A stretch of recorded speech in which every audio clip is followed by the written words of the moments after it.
Hey guys, what up? It's the Tominator, and with only 1 week to go until the 2019 Arnold Schwarzenegger Classic, it's time to finally start making some predictions. And the reason I waited so long to do this is because last year I made my prediction video 2 weeks out, and it pissed me off when Sean Roden withdrew literally hours later.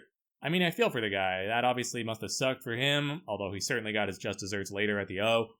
But his unexpected absence really threw a monkey wrench into the whole thing. I had to go back and edit him out of the thumbnail, and it was just a mess. So this time around, I wanted to wait as long as possible in order to make more accurate predictions, just in case there were any last-minute changes. And it's a good thing too, because while nobody has pulled out at this point to my knowledge, we do have some rather telling updates, most notably courtesy of Rolly Winkler and his recent guest posing appearance, which was somewhat concerning. This footage, I think, has given a lot of people pause, because many of us, myself included, initially had Rolly as the odds-on favorite to win this show. He was, after all, the highest-placing competitor at this past Mr. Olympia, and as the official first-ever People's Champ, and last year's Arnold Classic Australia winner, he had a friggin' freight train's worth of momentum behind him coming into this contest. So despite only placing 4th here last year, it was really his show to lose when you think about it like that. But after seeing him here at this February 16th guest posing, I do not have high hopes for Rolly's chances anymore. This is not good for 2 weeks out. He looks soft, he looks fluffy, he's holding all kinds of water, and there's barely any cuts to be seen. This is more like 5 or 6 weeks out at best, so at this point in time, I would have Rolly no higher than 3rd, and that's probably still optimistic because in his present shape, I wouldn't be shocked if he dropped even a couple spots lower than that. And that's not hating. I've been championing this dude for years now, and said he was top 3 worthy even back in 2016. Being very competitive with Phil, he should be in the top 3 probably, shot for shot when you go through some of the mandatory poses. This guy is just crushing everybody. So I've been a fan of Rolly before it was cool to be a fan of Rolly, okay? He's easily one of my favorite active bodybuilders, and I'd love to see the Beast win an Arnold Classic. But we gotta be realistic here.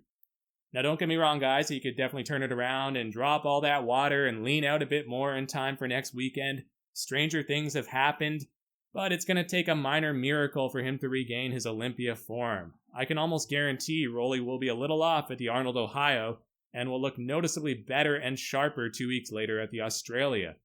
Even so, he better still show up and not pull out last minute like a chump and fuck up another one of my prediction videos, or I'm gonna be real mad. But just to put it in perspective in terms of how far behind the 8 ball he is, here's Cedric McMillan at 5 weeks out, still looking more defined than Rolly. Now granted that dynamic, natural outdoor lighting is more favorable in Cedric's case, but we're talking about a 3-week difference here, guys, and Cedric is hardly known for bringing great conditioning. To be perfectly blunt, the former 2017 Arnold Classic champion is a notorious underachiever when it comes to dialing it in for these big events, although for whatever reason he does tend to fare better here in Columbus, Ohio than he does at the Olympia. So in any case, though, he's still hardly the standard you want to measure yourself against if you're aiming to capture your first ever Arnold Classic victory in a stacked lineup such as this. But to his credit, I think Cedric does look pretty good here for 5 weeks out. There's still a lot of time for him to dry out and make refinements, so hopefully he did his homework and delivers the goods. I'd love to see Cedric just finally, convincingly nail it, because up until this point, I don't believe we've ever truly seen him do that. So assuming he shows up at, 80 to 90% like he usually does, I'd slot him into that top 4 pretty comfortably here. His shapely mass and proportionate development should be enough to carry him. In other words, Cedric's premium genetics buy him a bit of leeway that most others can't afford. And of course, we gotta talk about the reigning champ, William Bonac, who I think, given Rolly's current state, has an excellent opportunity now to repeat. Originally, I thought we were in store for a fierce head-to-head matchup between him and Rolly, with whoever came in the most ripped ending up walking away with the winner's trophy, but now I think William has to be considered the heavy favorite. He's got a ton of full round muscle with the best separation out of any of these guys, and is arguably the most consistent when it comes to the conditioning. I just hope he's managed to shave down his waist, because it was starting to overflow a bit there at the 2018 Olympia, So I think it'd be a smart move for him to kind of streamline a little and come in super peeled like what we saw at the 2017 Mr. Olympia. If he manages to do that, he'll be virtually unbeatable. And speaking of streamlining, how about the old veteran Victor Martinez, who apparently downsized about 10 pounds for this contest? I've never really seen him hit a vacuum like this, so I think it's a great look for him. My only concern is, will he now be too small for this lineup and get lost among some of these monsters? Also, the wheels are a big question mark. The quads have always been a weak point for Victor, even back in his uncrowned Mr. Olympia days. And given that he's not revealing them here at all, it leads me to believe they won't be up to par compared to his upper body. And at 45 years old, I simply just don't see him being a threat here anymore, and for that reason, I don't think he'll be able to crack the top 6. Rafael Brandao lands in a similar boat, albeit with the advantage of youth. He's got great lines, tremendous overall aesthetics, and the conditioning looks unreal at 2.5 weeks out. In fact, he might even be too diced at this point for his own good. I'm kind of worried he might be peaking too early and will come in looking a little flat, but either way, I don't think Brandao has the necessary size just yet to be super competitive in this advanced lineup. I think the kid has a bright future ahead of him, but for now, he's simply going to get overpowered by the likes of Rolly and Cedric and Bonac, and also another emerging star in Brandon Curry, who looks poised to overtake Rolly Winkler for a top 2 finish here at this year's Arnold. Curry is so improved from where he was just a couple years ago, you just can't say enough about this guy. And just like his fellow Camel Crew member, I felt Brandon kind of got shafted there a couple times in the past. But now, since 2018, it seems he's finally receiving the recognition he deserves. There's no question the prodigy's got incredible mass and symmetry, especially upstairs with those enormous guns and delts and the lats popping out, coupled with that tiny waistline which gives him arguably the best V-taper in the pro ranks today. His only downside is the legs, which still leave room for improvement, especially that outer head of the quadriceps, and also the somewhat thick skin which hampers the visibility of his muscle separation on stage. But I think that mass-wise, structure-wise, and just going pose for pose, he's going to be a handful and should be the one to push William Bonac this year, if anyone's going to do it. And if Bonac is a little off and Curry hits the mark, Brandon could even end up winning the whole damn thing. Josh Lenardowitz is also dangerous. I wouldn't quite label him a dark horse per se because, let's be real, his chances of actually winning here are rather remote. But I do foresee a top 6, maybe even a top 4 or 5 finish and consider him one of the most underrated names going into this competition. Josh has a ton of hard, grainy, vascular muscle, and if he manages to show up like how he did in the past, the conditioning alone will likely propel him past several of these more genetically gifted athletes. The major X factor for Lenardowitz is that he hasn't competed in over a year, so it'll be interesting to see how that extended hiatus pays off for him. Will he come back bigger and better than ever, or will his usual trademark conditioning suffer as a result of being rusty? And speaking of genetic gifts and subpar conditioning, let's now turn our attention to Lionel Bayecki, one of the most frustrating bodybuilders on the circuit today. And I say that not out of hate, but out of admiration because this dude has all the tools, man. He's got the sweeping muscle bellies, that enviably tiny waist, the appealing shape and structure. All he's really lacking is the conditioning and some density from the back. But Bayecki can never seem to put it together. He's like a worse version of Cedric in that way. In fact, he actually reminds me a lot of how Brandon Curry used to be a couple years ago. A physique just brimming with potential, a diamond in the rough, so to speak, that just always seems to lack that finishing polish.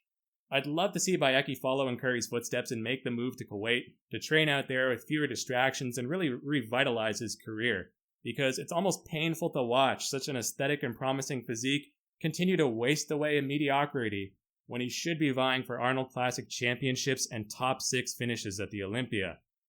As it is, I don't see him making the top 6 here. I think he'll fall just outside, maybe around 7th or 8th. Luke Sandoz, another interesting character in a similar mold. While newer to the scene and not as aesthetic as Bayecki perhaps, his physique is nonetheless fairly shapely and very well-rounded. This guy's got a great structure and looks tremendous in certain poses like the front lat spread. But once again, the conditioning is the question.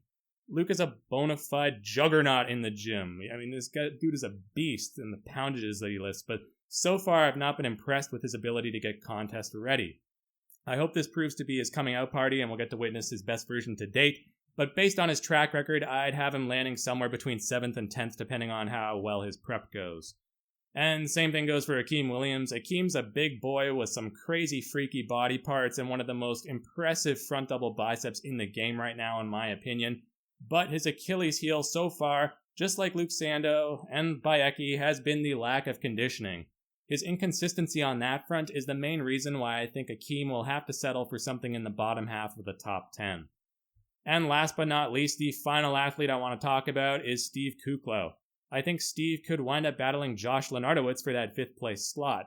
And fittingly enough, because both these guys aren't, necessarily the best genetically speaking, but thrive off of great conditioning. I've been very impressed with Kuklo's performance over the past year, from his Indy Pro win to his 10th place finish at the Mr. Olympia.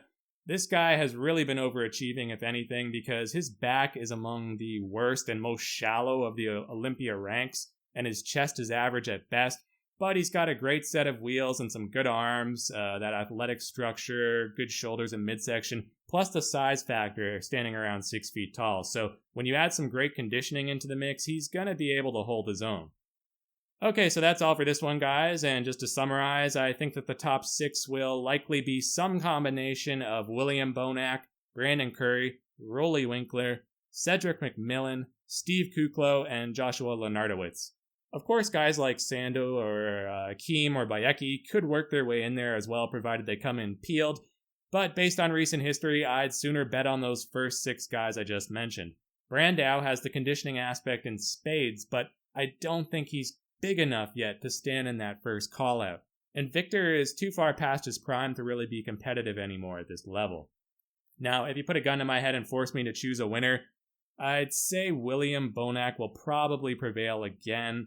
Although Curry's looking ready to make a statement, I don't believe he's got as much quality in terms of the separation and finer details, as well as the lower body development, to oust the defending champ if Bonac's on his game. So for me, it would go 1 William, 2 Curry, 3 Rolly, optimistically speaking, 4 Cedric, 5 Lenardowitz, 6 Kuklo, 7 Brandao, 8 Bayeki, 9 Sando, 10 Akeem, and 11 Victor.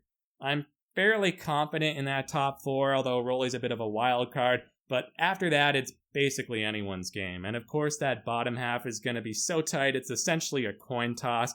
It all depends on who shows up in shape and who mistimes it. So that's my thoughts going into the 2019 Arnold Classic. Let me know if you agree, and who do you think is going to take it this year? Thanks for watching, guys, and we'll have to wait and see how it all goes down next weekend.